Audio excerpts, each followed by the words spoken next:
Joining me now is Patrick Wood. I want to play a little bit of a video for you that I listened to 3 times over the course of the weekend.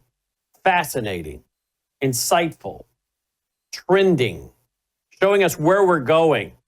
Do I got your attention? Because there's things I very rarely listen to 3 times. And Patrick, he listened to it and had it transcribed. So glad he did. And he's got the transcript over at technocracy.news. He joins us. Patrick, welcome back. Glad you're with us. Am I on screen? You are. Glad to have you. There you go. I want to play a little of this video and then have you comment on it. It's about the build-to-rent market. Build-to-rent, which may tell us about the old goal of 2030.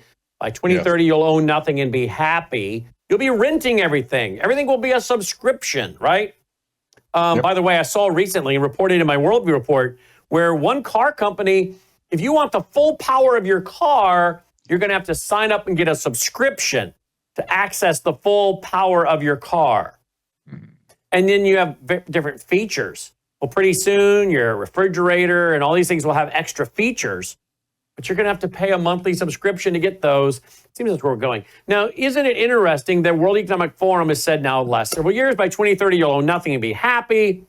BlackRock, the new head of the World Economic Forum after Klaus Schwab, is now Larry Fink, the head of BlackRock. True or false?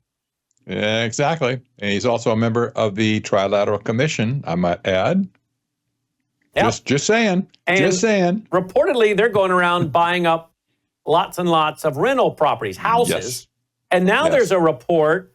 Now there's a report that hold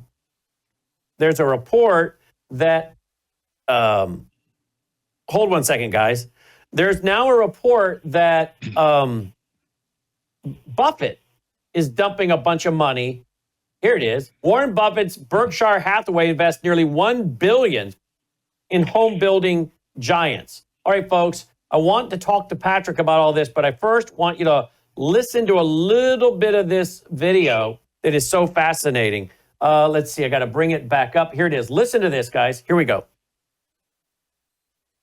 Warren Buffett just bet nearly $1 billion on 2 of America's most controversial home builders, companies known for building what some call disposable houses. That's right, while everyone else is panicking about a housing crash, Berkshire Hathaway quietly accumulated $800 million worth of Lennar stock and another $191 million in D.R. Horton shares during the first half of 2025. But here is what should really blow your mind. These builders aren't making most of their money selling homes anymore.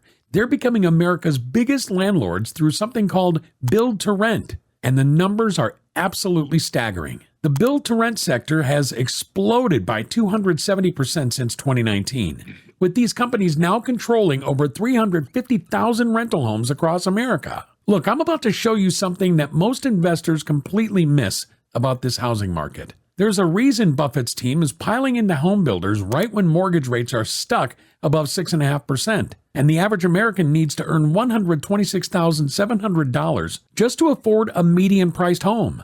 And no, it's not because he thinks home prices are about to crash. It's actually the opposite. But before we dive into that, let me ask you something that might sound crazy. What if I told you that D.R. Horton and Lennar don't actually care if you can afford to buy their homes anymore? What if their entire business model has shifted to something far more profitable? And what if the housing shortage everyone's talking about is actually their golden ticket to decades of guaranteed profits? Stick with me for the next few minutes because I'm going to reveal 3 game-changing shifts happening in real estate right now that explain exactly why Berkshire Hathaway is making this massive bet. And trust me, once you see what's really happening behind the scenes, you'll understand why this might be the smartest housing play of the decade. All right, let's start with the elephant in the room. According to Berkshire's latest SEC filing from August 14th, 2025, they now own 7.05 million shares of Lennar and 1.48 million shares of D.R. Horton. Combined value, just over $1 billion. Now, before you say Warren Buffett's lost his mind buying home builders in this market, here's the kicker. Probably wasn't even Buffett who made these trades. These positions are below Berkshire's typical billion-dollar threshold for Buffett's direct involvement. This was likely Todd Combs or Ted Weschler. the portfolio managers, who each run about 10% of Berkshire's portfolio. But here's why that matters even more. These guys don't make headlines unless they find something really special. Think about this for a second. Mortgage rates are sitting at 6.58% according to Freddie Mac's latest data. First-time buyers now make up only 24% of the market, the lowest share since 1981. The median home price hit $435,300 in June 2025. Did you guys talk and about the this average today? household needs to earn over 6 figures just to qualify for a mortgage. So why on earth would anyone buy home builder stocks right now? Here's where it gets interesting. Remember when I mentioned that these builders don't care if you can buy their homes? Let me show you what I mean. D.R. Horton has quietly built over 14,000 rental homes since launching their build-to-rent division in 2019. They're now operating in 33 states with 38,400 homes in inventory for 2025. In just their last quarter, they sold 1,065 single-family rental homes for $313.5 million, not to families, but to institutional investors. Did you catch that? They're not selling to you and me anymore. They're selling entire neighborhoods to Wall Street. But wait, it gets even crazier. Lennar just partnered with Invitation Homes, the company that owns 80,000 single-family rentals across America. Through their Upward America venture, backed by $1.25 billion from Centerbridge Partners and Alliance Real Estate, they're planning to deploy over $4 billion to buy and rent out homes. The partnership already includes 4,400 homes in Florida, Texas, and the Carolinas. Now you might be thinking, okay, but why would this be profitable? Let me hit you with some numbers that'll make your head spin. The build-to-rent sector now represents 9% of all single-family construction, up from never exceeding 3.1% before 2008. Rent Cafe reports that 2023 was BTR's most successful year with nearly 27,500 homes completed. That's 75% more than 2022 and triple 2021's numbers. Here's the part nobody's talking about. These aren't your typical rental properties. The average BTR home rents for $2,181 per month, according to CBRE's latest data. That's a 10 to 40% premium over comparable apartments. And get this, they're maintaining 97% occupancy rates with only 28 to 35% annual turnover, way better than traditional apartments. So, build to rent. This is kind of telling us now, we've been trying to figure out what's this, you will own nothing and be happy stuff. Now we see a lot of young people, they don't want to own a house. You know what, we're increasingly, if you dig down, now I track a lot of stuff here. There's a lot of stuff I study that I never even have time to talk about on the air because I personally study a lot of stuff because I'm interested in it. And at times I have a chance to talk about some of it, times I don't. But I don't know. Maybe it's me, Patrick, as I get older, I like to watch a little Rockford Files, maybe a little old Magnum PI, some 80s shows. But I'm to the point now where I'm just constantly wanting to learn. The more I learn, the more I realize I got a lot more to learn, right? And I just love learning. So I like to watch documentaries. I like watching videos like this. And so I like studying, and I have questions, and I'll go research it, right? And I can tell you right now, I don't know what's going on in your market. I don't know what's going on in other markets. But I can tell you where I live, you have a lot of people that make very good money that do not want to own a home. Or they make enough money, they're rich enough to rent. They are doctors, and maybe they had a divorce. And now, right now, is not a good time for them to buy a house, so they rent.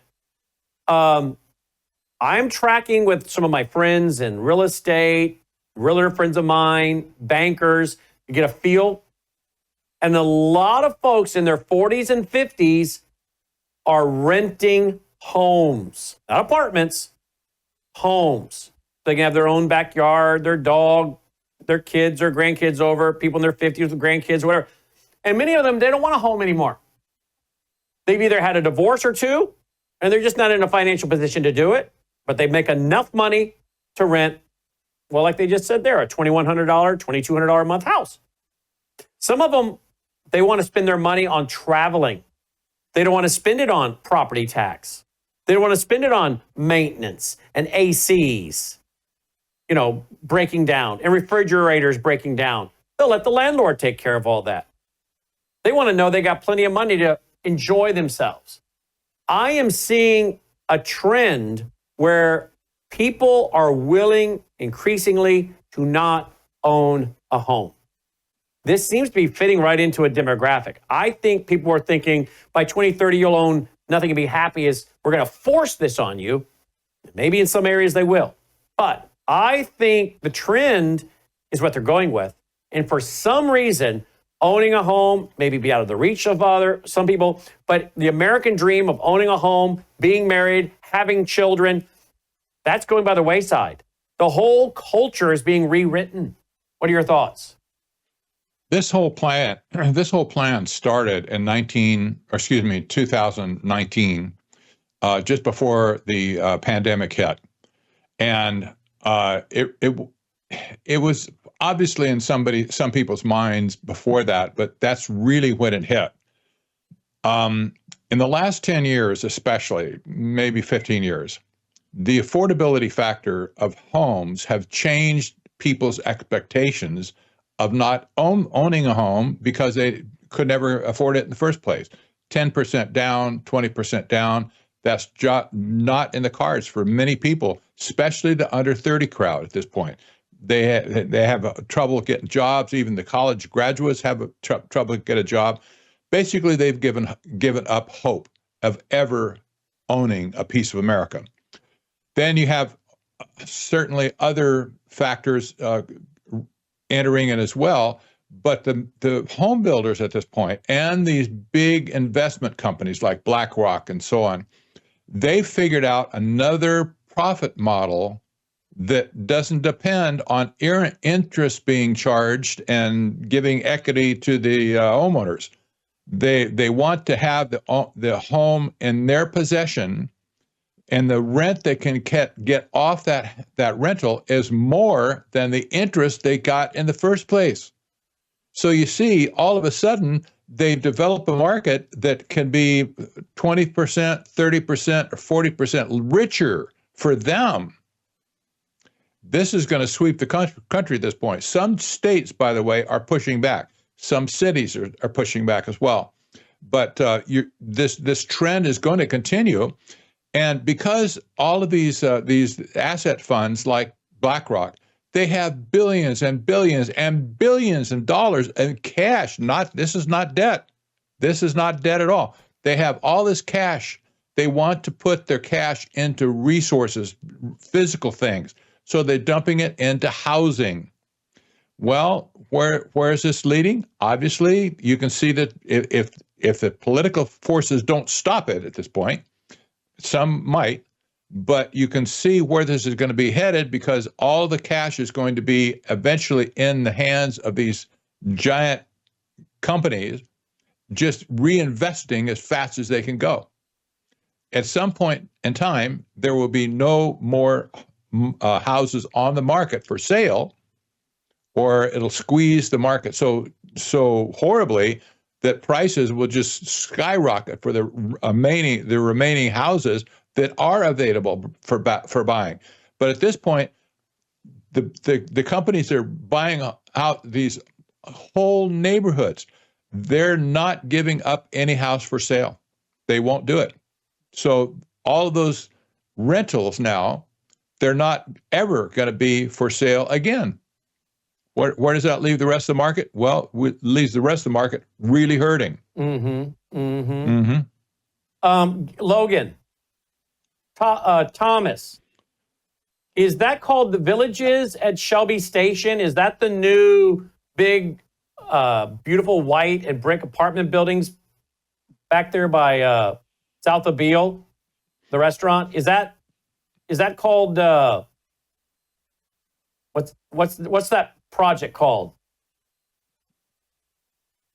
It's not the Villages at Shelby Station. That is it? Mm-hmm. All right, so I wanted to verify. Okay, I wanted to verify. Well, you ought to know your dad's been in the local government. Look at this, okay? I want to show you this. This is $2,900 a month, okay? This is in our community in Collierville. Now, they built these over the last couple years. What, year and a half, year? They just got finished, some of them. It's phases. And my wife and I drove around these a week ago. And they are so cute. And there's no yard to maintain. And they're so upgraded. And we were like, wow, but look how many there are. Okay. And they're building more. They're building more. Now, I don't know. Again, I don't think they cut their yards. I think that's all done. That's all part of the deal when you move in. And they got security gates, as you can see. Now, these are not as cute as the ones we were looking at. I don't know. I'm looking for the pictures of the ones the ones we were in were like, you felt like you were in a small town and driving, going down the center street of the town, zero lot lines. But these are nice. Okay. Now these are running $2,900 a month, according to what I just saw. Mm-hmm. And they're building a ton of them. And some of them have garages and I guess golf courts and pickleball and whatnot. But look at that. Double car garage. When you walk out the door, you can then walk to a series of restaurants right there. There. And I thought, is this a 15-minute city? Is this where we're going? I don't know. But it's certainly that kind of planned community. And I guess the point I'm trying to make is these are popping up all over our town, all over our area. I know they are around the country. And there obviously has to be a demand where people either can't buy a house or they don't want to, but they're willing to pay $2,900 a month in rent, Patrick. It's insane. It really is. There, in Mesa, Arizona, which is typically has been in past years a single-family home community. There's a lot of trailer parks. That's not word. RV resorts here in town, but it's basically otherwise all been single-family houses. Mm-hmm. Now you see apartments and townhouses popping out all over the place. Every day it seems like you drive down the street, then there's another one being constructed. And I have to say, by and large, they're cheap construction. I look at the materials going into these facilities. These are not made for selling to a local investor because they want a nice apartment house or duplex or whatever. These are basically being constructed as cheaply as they can, and at some point you can see they're going to be turned into a tenement because the things are going to get run down and repairs aren't going to be made like they should. The paint won't be renewed like it should, and you can see these things just deteriorating over time. This is the same thing that's going to happen with all these neighborhoods that are build to rent. They're using other types of materials, not the premium materials that you would buy if you went out to buy a house in that neighborhood. No. You might pay $400,000 for your house. They're selling these build to rent houses for $300,000 with cheap materials, and that's why you see some of these homeowners or the renters now complaining to Better Business Bureau, to the online forums and stuff like that. They're complaining all the stuff's going wrong with these houses at this point. It's going to be an absolute nightmare. And this is where the whole public is being deceived. I've talked to people in Mesa, Arizona, who complain, where do all these apartment houses coming from? Who authorized that? Well, city council did, obviously. The zoning commission did. Why did they do that? We didn't want this here. But all of a sudden, boom, we're a renter community. Well, now this explains exactly what's going on. Yep. Now it explains. And how is this going to impact the economy, you think? And by the way, This did is you huge. see that President Trump, I guess next week or next month, is going to declare a housing emergency? Did you see that? I haven't seen that. I would not be surprised. No, I I've wouldn't got be the surprised. article. I got the article. It means President Trump to declare a housing emergency. All right, here we go. No, I read about it today. All right, here we go. Here it is. Newsweek. Trump may declare a housing emergency. There it is. And there's an article. What is it? Yeah, and he's talking, and it was his Scott Bessent, his Treasury Secretary, talking about all the things they could do to increase the housing market. Okay, and they're going to declare some kind of emergency and do things to get the mortgage rates lower and get things kicked off and get a building boom going. Okay, so that's already in the works. That's going to be really interesting. It'll be interesting to see, especially if this is going to cater to the build to rent market or to homeowners themselves. It's going to be interesting. I'm wondering if in other words, some of the communities are pushing back against it. His federal law may override them and say, you have to allow for this to be built. Exactly. That could happen. And certainly when you consider 15-minute cities, that's the freedom cities that Trump wants to build around the country. These, you could just see this is set up for the investment funds like BlackRock just to make a killing. And in the meantime, all the people will be controlled because of the 15-minute city concept in the first place. Stunning. Absolutely. Stunning. Now, by the way, let me go backtrack, because guys in the control room, you gave me the wrong. That is a project, the one I showed you a while ago, but that's not the one I drove around the other night.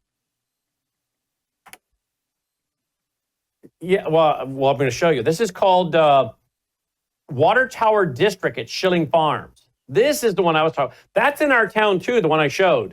But watch this little video. Tommy, your dad's in local government. You ought to know all this off the top of your head, buddy boy. My grandmother's moved to the village. Your grandmother's moved to the villages. The one over the first one I showed. Did she like it? She moved. Oh, she's coming from Pickwick to go there. Well, this one here is right by SOB. That's I'm not doing a cuss word there. That's called South of Beale. It's a restaurant here in our town. But listen, this is right by there. Watch this little video. Here we go.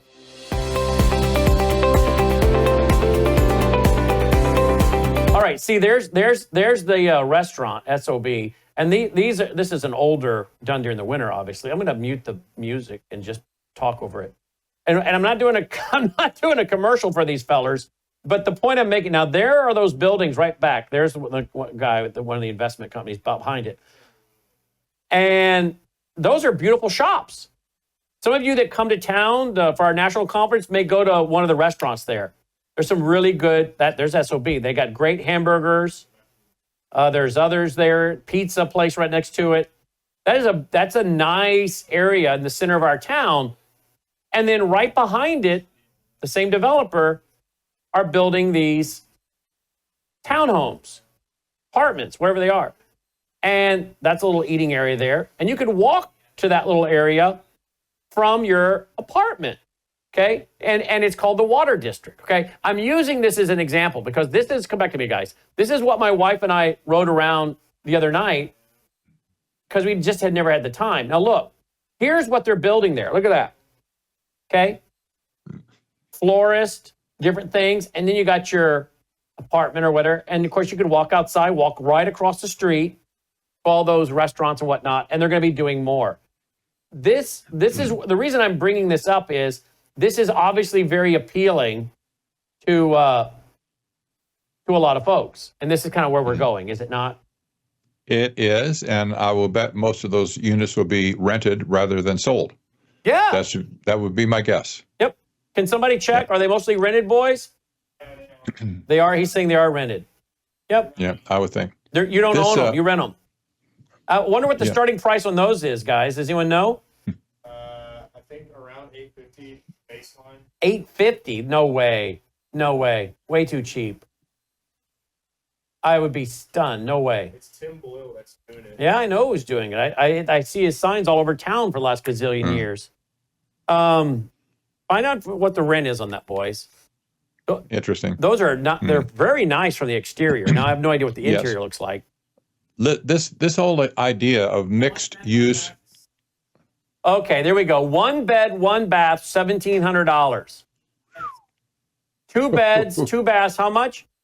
$2,600. Oh, ouch. 3 Ouch. beds. 3 beds, how many bath? 3 beds, 2 bath? $3,100 to $3,400 a month for 3 beds, 2 baths. Wow. Who's making money here? Yeah, and you rent them. You don't buy them, right, Logan? Remember, you might remember from Agenda 21 that started in 1992. Yeah.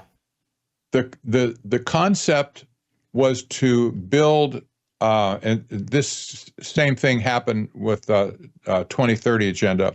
That was the update to the agenda. Mm-hmm. The idea of a mixed use community, stack them and pack them, where the commercial units were below and the other apartments and stuff, townhouses, were on top of that, and others scattered around the community. This has been a design that was originally tried probably in the 1950s or the 40s. It failed miserably. And now you see many of these facilities are empty, or they can't get them rented, or they go bankrupt because they can't sell them. And it's just interesting, this civic design technique has failed in the past miserably, but they're still pursuing this model. Well, and here is a picture that they have on their website for this little community in our town. And when you drive around it, okay, it is very picturesque. You know, here in the South, you can do brick pretty inexpensively because the brick's made here. So it's made of brick, very picturesque. It has a real sense of like a small town USA. You know, your neighbors and your friends are gonna be very close, 0 lot lines, walking distances, so some great restaurants with patios and great food. And maybe this is the time they're gonna do it. Maybe this is what people want now. I don't know. We are in a consumer society now, right? We're not a saving society. We're a consuming society. I just don't know if enough people in the culture have enough desire to save and wait to buy a house. I just don't know. I don't know if enough people want the commitment to marriage, to children, to a house. I just think in this postmodern world we're living in, I'm not sure that's the values being ingrained into enough people anymore. Not that everybody that goes to live somewhere like that is somehow a bad person or not traditional. I'm not saying that. I'm just saying this desire of not owning a home kind of might fit with, I don't want to get married. I don't want to have children. These are the growing trends. And if that's the case, and you're a busy person working your job and traveling and vacationing and doing whatever you want, why would you want to mess with a home and maintaining it and the yard and the AC breaking down and the refrigerator breaking down? You know, maybe that's where our culture is. It's entertainment driven. Go do your work and then go be entertained. I don't know, but it didn't work in the past. But boy, they're building these all over the country. And when we drove around this the other night, there were already a lot of cars at these places. So they're obviously renting them out. Indeed. Well, it's going to be interesting to see how it plays out. We have them all over Phoenix area as well, just like what you described here. In fact, I have one 2 miles from our house in East Mesa. They look pretty for now, but 10 years down the road, who knows? Who knows? Well, let's talk about this, because your article, before we wrap with you, your article talks about the fact that what they're doing here is going from a debt-based economy to more of a asset-based, correct?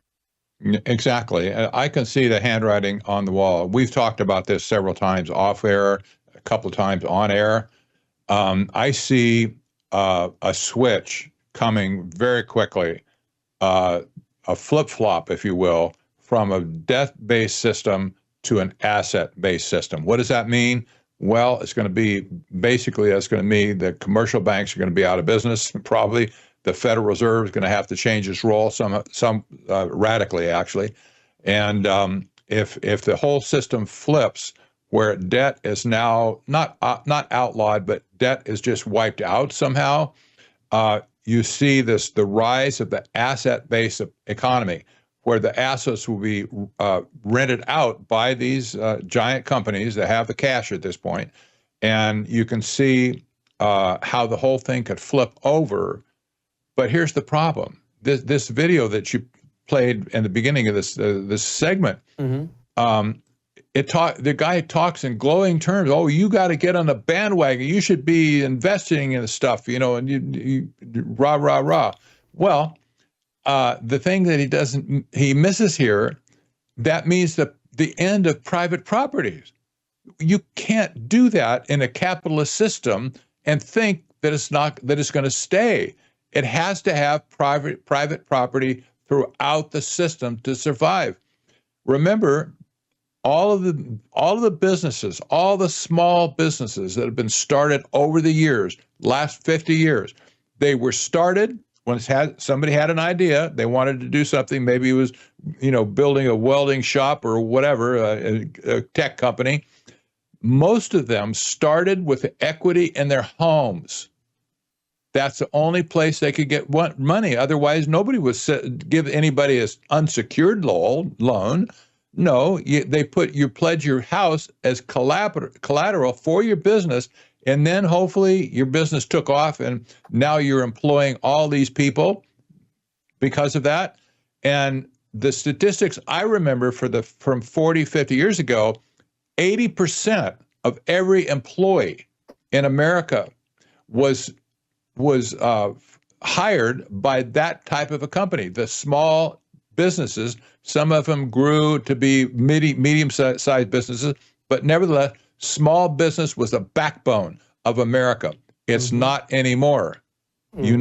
Small business has been wiped out over the years, and this is just one more trend that's going to put the ice pick, if you will, in the whole American dream. Let's flip one more time to another article before we let you go. At technocracy.news. New synthetic life form could spell doom for humankind. What's this about?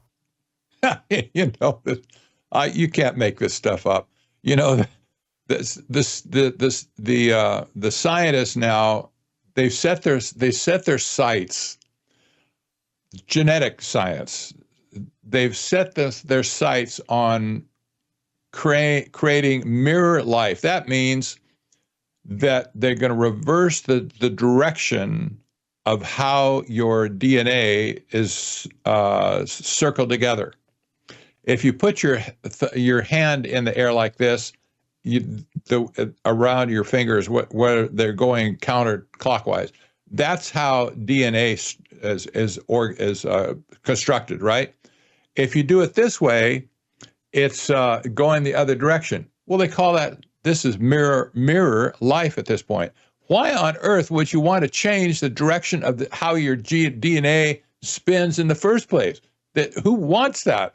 Well, other scientists have figured out what these crazy people are doing in their labs at this point. They're trying to figure out how they can do this successfully, starting, of course, with bacteria.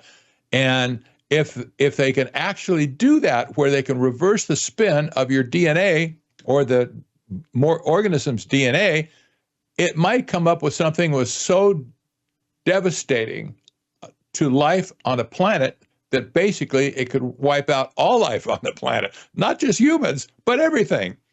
So these scientists now are saying, wait a minute, we need to have time out here. We don't want to go there. You're going to open up Pandora's box. But the scientists that want to do it, they're just going to go ahead and do it anyway because they're compelled. They think that just because they can, they should. And we've seen this all along the way anyway, this crazy attitude that just because they can do it, they should do it. But this is one more example. So some scientists have their heads screwed on right about this. And they're saying, guys, don't do this. Just stop it. Well, hopefully they will. And you can keep up. Yeah. And you can keep up with it all at technocracy.news, technocracy.news. And of course, Tuesdays and Thursdays, technocracy.news airs here with host Patrick Wood and Logan House, 6 p.m. Central, 7 Eastern Standard. Patrick, as always, thanks for being with us. My pleasure. We'll be right back after this break.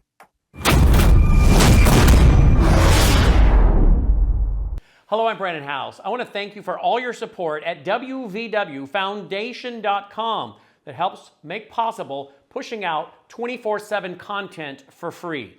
Without your support, we'd have to put it all behind a paywall. But thanks to you and your support through our foundation, we're able to push it out for free as a broadcast service and broadcast ministry of WVW Foundation. Please consider going there and setting up an automatic monthly contribution, or go there and make an occasional contribution. If you prefer to support us through the mail, you'll find our mailing address there at wvwfoundation.com. You can also call and make your contribution over the phone by calling 901-825-0652. That's 901-825-0652. Again, all these details are available at wvwfoundation.com. Thank you for your support as we try to help people around the world understand the times through the lens of a Christian worldview.